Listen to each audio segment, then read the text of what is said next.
Hello and welcome back, family. Let's talk about one of my absolute favorite genres of British media content, the accidental confession. You know the type.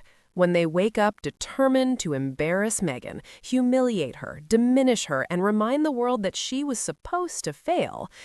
And instead, they end up publishing her resume, bank statement, and victory lap all in one go. Because this right here? This is not a hit piece. This is not a drag. This is not an exposé. This is an own goal so loud it echoed across the Atlantic. According to the Times, yes, that Times, the Duchess of Sussex appears to have sold 860,000 boxes of fruit spreads, generating an estimated £27 million. Let me repeat that, slowly, for the haters in the back who silently watch Meghan's videos and like them, but can't admit it. 860,000 from jam. Not oil, not pharmaceuticals, not cryptocurrency scams. Jam. The same press that spent years calling Meghan talentless, unsuccessful, and desperate for relevance just accidentally confirmed that she built a wildly successful business outside the monarchy on her own terms and made more money doing it than most royals will see in a lifetime. And the funniest part? They didn't even mean to. This wasn't some celebratory profile. This wasn't praise. This wasn't admiration. This was supposed to be shady. The wording alone tells you everything. Website accidentally reveals. As if the website tripped over a keyboard and spilled the truth by mistake. You can feel the regret in that headline. You can hear editors whispering, "Why did we let the numbers out?"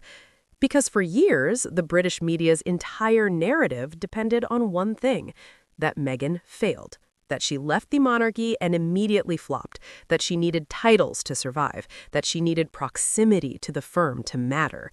And now, here they are, forced to admit, in black and white, that she didn't just survive, she thrived. Let's talk about why this hits so hard. First of all, this wasn't some decades-long brand with inherited prestige. This wasn't built on public funding, royal estates, or taxpayer security. This was a lifestyle product, a food product, in a crowded market during a global cost of living crisis, and it sold out again and again and again. 860,000 boxes means demand.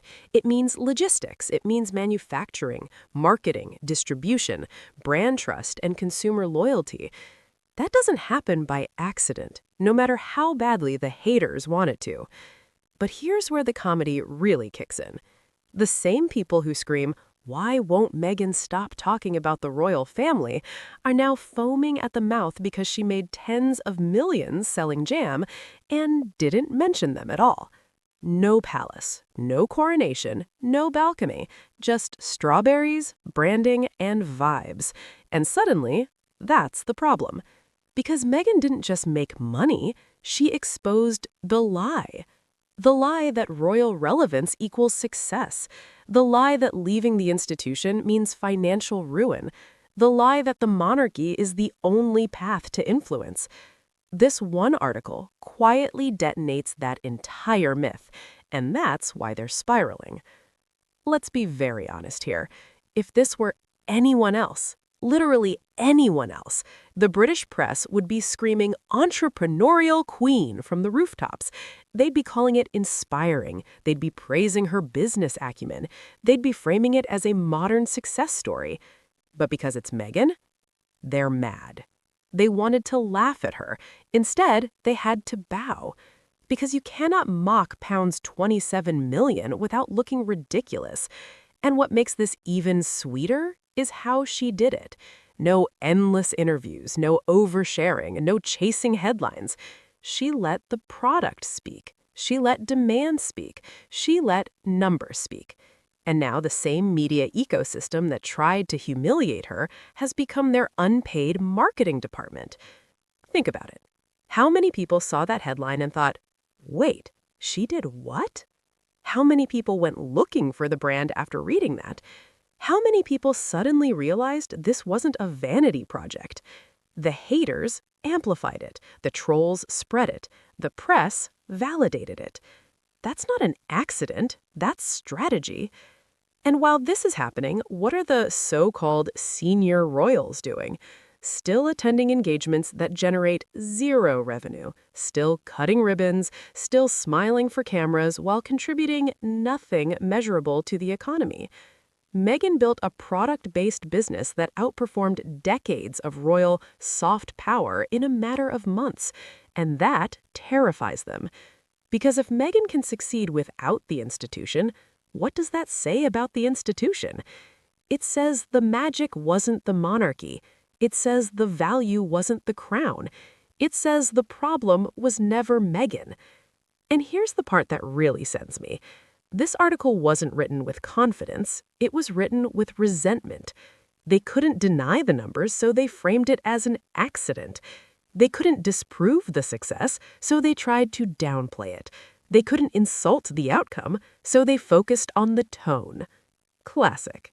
But tone doesn't change reality, and reality is Meghan made a fortune off jam while the British media made themselves look bitter and irrelevant. Again. This is the same cycle we've seen over and over. They underestimate her, they mock her, they dismiss her. She succeeds, they report on it angrily, and then they pretend they weren't wrong the entire time. But this time, the numbers are too loud. £27 million isn't a niche success. 860,000 units isn't a small audience. That's scale. That's reach. That's influence. And it happened without palace courtiers, royal rota briefings, or institutional backing. So when people say, why are they still obsessed with Meghan? This is why. Because every time they try to bury her, they accidentally crown her. They tried to humiliate her and confirmed her wealth. They tried to undermine her and proved her independence. They tried to embarrass her and ended up embarrassing themselves. And now?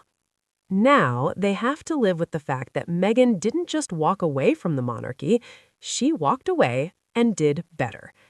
This isn't about jam. It was never about jam.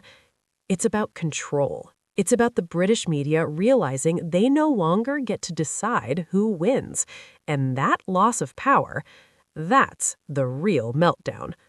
So yes, enjoy the headline. Enjoy the irony. Enjoy the accidental honesty. Because this is what winning looks like. Quiet, profitable, unbothered, and served with toast. The UK media didn't expose Meghan. They exposed themselves. Thank you for watching, family. See you in the next one.